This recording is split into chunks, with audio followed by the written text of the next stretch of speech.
یعنی ابھی تک کسی بھی ہم ایتھنٹک کتاب کی بات نہیں کر سکے. تجانی سماوی، عبدالکریم مشتاق، عبدالستار توسوی ہمارے لیے حجت نہیں ہے، یہ ہمارے لیے حجت نہیں ہے.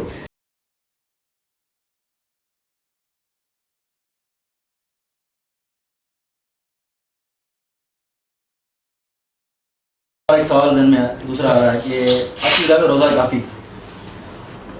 جامع الکافی کی 8ویں جلد روضہ الکافی، جس میں ائمہ کے حالات کا ذکر ہے. روضہ کی پہلے ایک بحث سے بتا دوں، میں زیادہ یہ بحث نہیں کرتا اسنادی اور رجالی، اس کی خود روضے کی جو سند ہے نا وہی مشکوک ہے.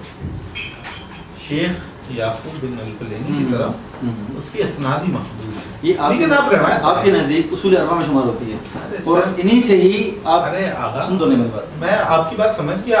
اصول اربعہ میں اس کی اصول اور فروع ہے. جو روزے کی جو سند ہے نا، روزے کافی، آپ حوالے کس کا دے رہے ہیں؟ روزے کافی 3 حصوں میں الکافی، اصول کافی، فروع من کافی اور روزے کافی. جو روزے کی سند ہے شیخ کی طرف مخدوش ہے.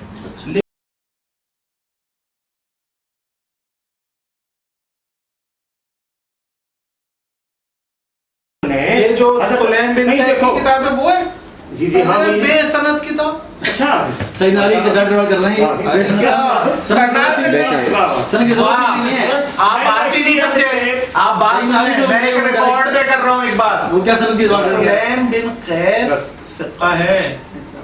سلیم بن قیس کی جو کتاب آج موجود ہے حضور، اس کی بات کر رہا ہوں. اس کتاب کی ہم تک سند نہیں ہے، مجروح ہے.